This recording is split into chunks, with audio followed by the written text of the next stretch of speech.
मैं अभी कार से आया तो मेरा ड्राइवर जिस रास्ते से मुझे लेके आया तो वहां पर रास्ते में मैंने एक जगह देखी जहां पर बहुत सारे लोग थे जिनको कोई दुख नहीं था, कोई तकलीफ नहीं थी, सब लेटे हुए थे और किसी को कोई दुख ही नहीं था, तकलीफ भी नहीं थी। वो एक्चुअली एक ईसाइयों का कब्रिस्तान था। They don't have any problems।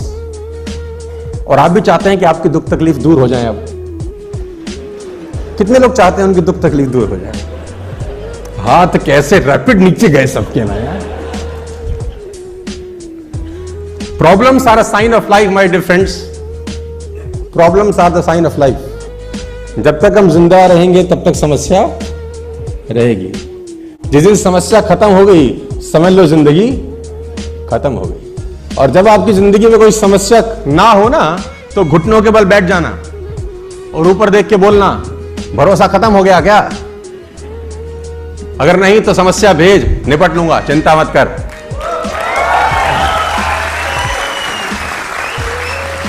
आपकी समस्या मैं खत्म कर दूं, कर सकता हूं, तरीका है। वो लेटा है, उसको मार, उसको कोई तकलीफ नहीं, उसके नाक में घुसंड मार, घूसा मार, दबा दे, तकलीफ होगी उसको।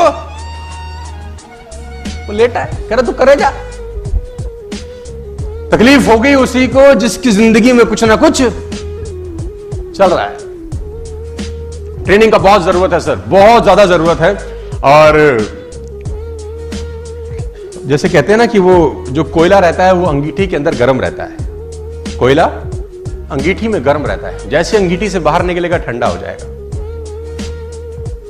ऐसा समझो कि बहुत सर्दी पड़ रहा है, कहीं बहुत सर्दी पड़ रहा है और आप किसी रूम में हो, बाहर है -12 डिग्री, -14 डिग्री, -15 डिग्री टेम्परेचर, अंदर अलाव जल रहा है। अलाव समझते हैं आप लोग? आग जल रही है, बॉन फायर जला रखा है आपने, उसमें लकड़ी डाल रखी है अंदर और -15 डिग्री बाहर है। आप अलाव के पास बैठे हैं, आपको सर्दी लगेगी कि नहीं लगेगी? नहीं लगेगी ना। जैसे जैसे अलाव से दूर होते जाएंगे सर्दी लगना महसूस होता जाएगा कि नहीं होता जाएगा? बाहर जितना भी टेम्परेचर है, अगर आप अलाव के पास हैं तो बाहर का टेम्परेचर आपका बाल भी बांका नहीं करता। क्या मैं ठीक हूं? तो ये अलाव ही है, ये ट्रेनिंग कि इसमें रहेंगे, बाहर का टेम्परेचर कुछ भी हो, तकलीफ कुछ भी हो, आपका कुछ नहीं उखाड़ता फिर वो। और सीखना जरूरी है क्योंकि बाहर बहुत सारे सवाल होंगे आपसे। जब तक आपको पता नहीं होगा जवाब क्या देना, आपको बहुत तकलीफ आएगी। वो एक बहुत पुरानी सी कहानी है कि एक आदमी ना आंख चेक कराने चला गया। बहुत जगह सुनाया मैंने। आंख चेक कराने गया तो वेटिंग थी, तो सोफे पे बैठ गया। जो ऑप्टोमेट्रिस्ट था वो किसी आदमी की आंख चेक कर रहा था। तो उनके पास एक चश्मा सा रहता है ना, जो खाली रहता है अंदर। तो उसने उस आदमी को चश्मा लगाया और उसमें एक शीशा डाला। अब दिख रहा है तुझे? तो बोला ना। तो उसने बोला शीशा निकाल के दूसरा डाला। बोला अब तुझको दिखता है? तो बोला नहीं, थोड़ा थोड़ा दिखना शुरू हो गया। अब ये बाहर बैठ के ऑब्जर्व कर रहा है उसको। फिर उसने तीसरा डाला। बोला अब, कह रहा अब थोड़ा सा साफ हुआ है।